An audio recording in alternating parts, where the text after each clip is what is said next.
Hey everybody, it's Jason from the Texas Gun Vault, and today I'm coming to you with another From the Vault video. In fact, this is more of a bonus video of a recent series that I made called the Top 25 Guns of My Collection.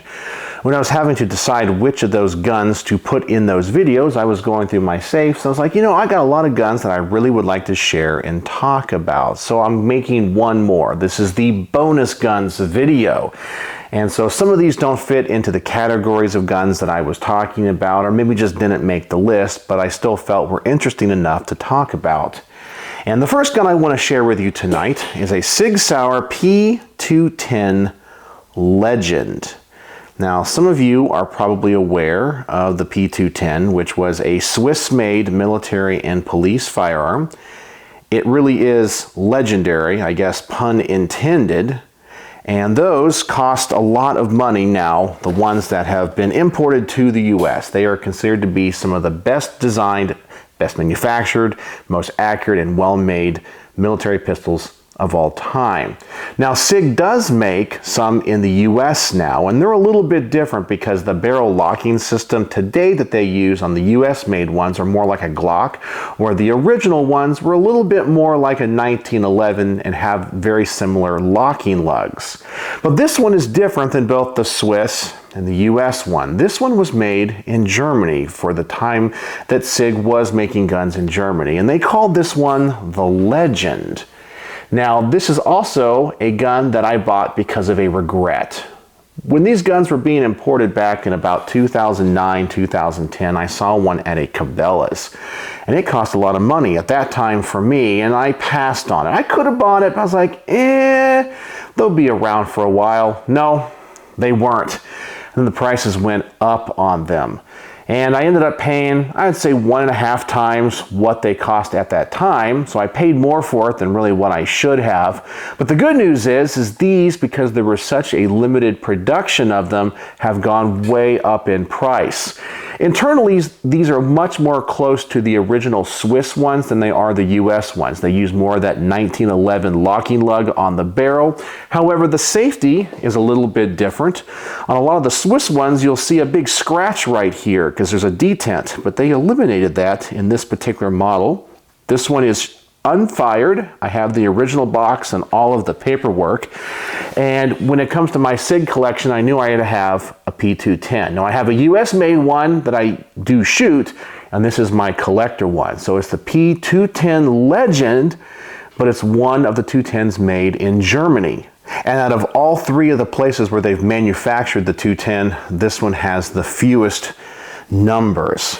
So the next one I want to show you is actually two guns, and it's guns that I recently acquired and have shown off on this channel and on the Texas Gun Vault too. They are military production Sig M17 and M18. Now I have the commemorative versions of these guns as well. I also have the commercial versions, but these are the ones that were the surplus. So these were destined to be used by the US military. In fact, it has the right serial number range that start with TF for the M17 and TC for the M18. And I guess they had an overrun and they sold a few of these on the civilian market. So they have all of the correct part numbers, all the markings that you would have found on a US military pistol. These just never entered military service. They are unfired. They come with the box that they would have shipped in. And I'm really glad to have these because now I have the commercial, the commemorative, and actual ones right off the production line for the military. The only thing I'm really missing is the box for the M17. I have the box for the commemorative M18 and M17s, and when I was able to pick up this M18, they still sold the box on Sig's website. However, they have since discontinued or no longer manufacture and sell the one for the M17, and I had been on the hunt for one of those. And I mentioned in a video on the Texas Gun Vault 2 that if anybody knows where I can get one of those commemorative boxes, let me know, because I would pay top dollar to complete this collection. And of course, somebody in the comments section said, "You're just looking for somebody to give it to you for free." No, I am totally willing to pay whatever it takes to get that box so I have the whole collection. Trust me, I don't want it for free. I'm more than happy to pay for it, but I'm just putting that out there for anybody who might see one of those boxes. But trust me, I have searched the internet long and hard and have not found one. I see where companies used to sell them and they say they're out of stock, but Sig no longer makes them. So even if I was on the wait list for them, they're not coming back. The next gun I want to show you is one that has gone a long journey with me here on the Texas Gun Vault. You guys might have seen this one before. This is an MP5 Clone. This one is made by TPM Outfitters. And of course, it is in that beautiful RAL 8000. I know some people are joking, calling it baby poop brown, but I think that is just a beautiful color for an MP5. Very tacky cool. And this is a gun that I had been working on for a long time. I always wanted an MP5 when I was younger, and I always talk about how video games got me into firearms, because I used to play a game called Tom Clancy's Rainbow Six, and they had an MP5, and I was like, that is the coolest gun ever. And then I started to search for one when I was getting into guns, and this is really before we had all these imports, and now of course HK makes them. And to get one, you pretty much had to find an HK94, have it chopped down, or there were a few that were made in the 90s of less than desirable quality, and I picked up one of those because it was all that I could afford, and I was like, you know, I'll have it worked on over time. And that was a Special Weapons 5. It was actually a cast receiver and not a stamped sheet metal receiver. And then I tried to upgrade it with real HK parts. In the end, that gun was a piece of junk, and that receiver was out of spec. But I had bought all these HK parts that I had either added to that gun or had added. And I finally said, you know, it's time for me to abandon ship on that other gun. It's just not going to run right. So I took all the HK parts off that and I took it down to TPM Outfitters, which is a gun manufacturer here in Dallas. And they are known for making roller locking firearms. And so I said what I wanted, and about a year later, they called me up and said, your gun's ready. Yeah, it was a year wait on this thing. And so the only thing that is original from that Special Weapons 5, believe it or not, is the cocking handle. That is all that is original. I have replaced everything else. And I had spent a lot of money chasing this dream. Now I actually have two HKs. I have both an SP5 and an SP5K, but this one still has some sentimental value because it was a long journey to get me to this point. Now, something that's very interesting about the gun as it sits, one of those things that I ended up buying for that gun that I ended up, I think, making a lot of money on is this stock. Because when I first SBR'd that original gun, I obviously wanted a telescoping stock. It just has that right look to it. So at the time, I went on to HK Parts and I found this particular stock, which is called an Action 3. I guess the different eras of the MP5s have different names. The ones that they use today is part of the F series because it's up to the French police contracts. But this was an Action 3 stock, and I recognize it because it has this interesting back to it, and you can kind of see that in many pictures online of ones from the 80s and the 90s. And I picked it up probably for about $300, which was a lot, I thought, for a telescoping stock. But when the guys built this gun, they said, hey, you know that stock, I know you said you probably wanted it painted the same color of the gun, but we don't want to touch it. And I was like, well, why don't you want to touch it and repaint it? They go, because that stock today is worth about $1,800. It is extremely desirable, and they don't make them anymore. So I was like, wow, I bought that thing for $300. It's an $1,800 stock today. Yeah, that's crazy. And HK collectors will pay out the nose for stuff like that.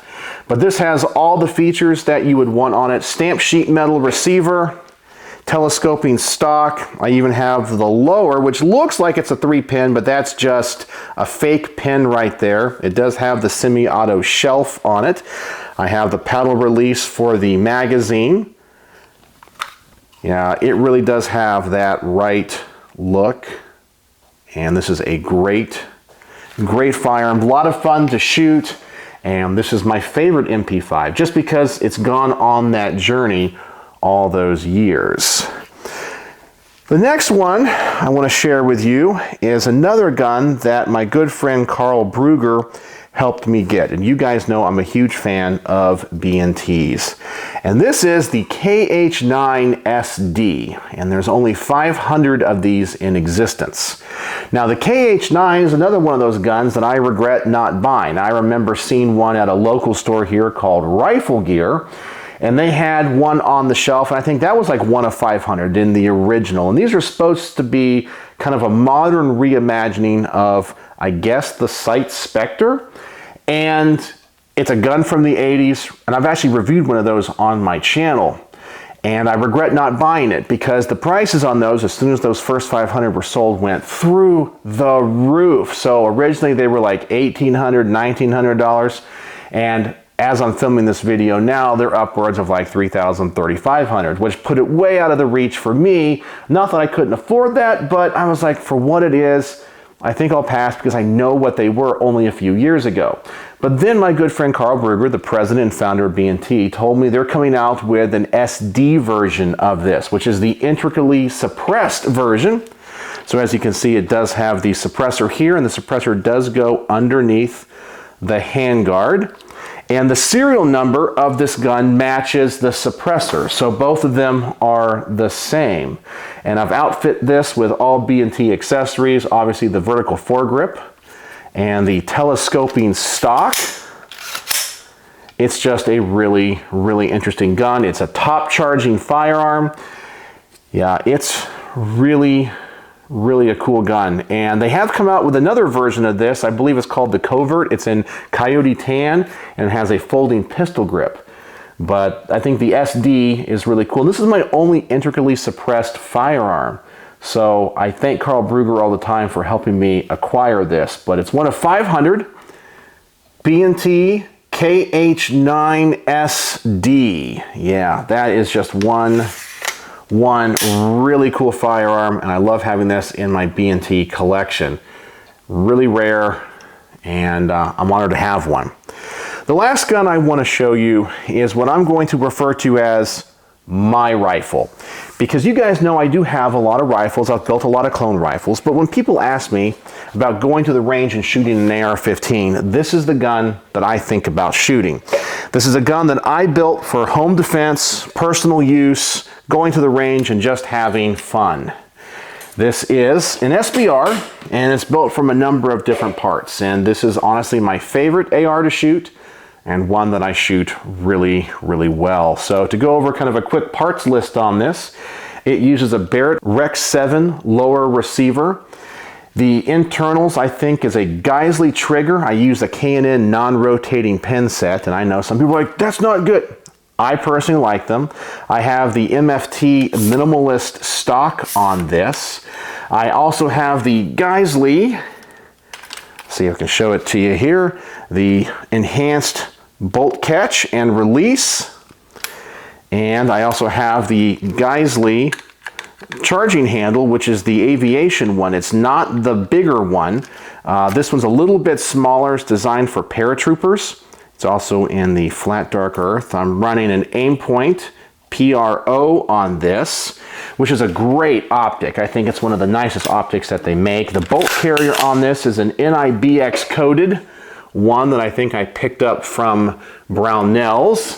The rail on this is a Geisley Automatics Mark 8 9.5 inch. I have a Surefire Scout Light, and the suppressor I have on this is a Yankee Hill Machine Titanium, which I had Cerakoted in the Magpul FDE color. And I recently had that done, and it definitely matches the gun a lot better. The backup iron sights that I'm using are Magpul Pro. It has a BCM barrel, which is 12.5 inches. And I'm also running a Geisley low profile gas block. And I think that's most of the things I have on this. The grip is the Magpul Myad, so it's the modular grip on it. And I think that's honestly about everything on this. And this is what I consider my rifle. When I think of my gun, my rifle, my go-to gun, it is this one right here. For home defense, for casual shooting, going to the range, putting a lot of time at the range, just wanting to shoot and having fun, this is my rifle. This is the Texas Gun Vault rifle right here. And it's customized for me, built by me. Yeah, this is my favorite. I'm trying to think if there's anything else on here that I should talk about. Oh yeah, I do have a Yankee Hill Machine rear takedown pin. So it's out a little bit. You can see it makes taking that pin out really quick and easy. But I think that's all that I've put on this. But anyway, this is a really cool gun, and you know you're special if you get to shoot this one, because this is, as I said, my rifle.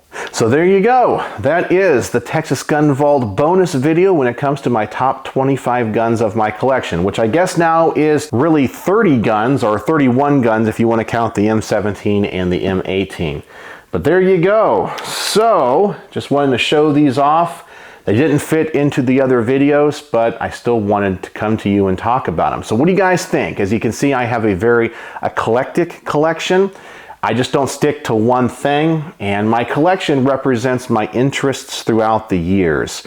Obviously, I love subguns, I like certain manufacturers, and then maybe I'll fall out of favor on certain things, but I still keep those guns in my collection. When things come into my collection, very rarely do I sell them or trade them away. But it's kind of been a great journey, and I love getting some of these guns out of the safe from time to time because I remember where I was or my station in life when I acquired them, and I'm able to go down memory lane with them. So what do you guys think? Do you like any of these guns? Do you like the rifle that I built, or do you like anything here on the table? And do you like the stories behind the guns? Because that's what I think is so cool about firearms. They're not just pieces of art. They're not just machines. They're also stories. And everybody has a story with some of their favorite guns. And I just like to share those stories with you guys. So let me know what you think in the comment section below. And as always, thanks for watching.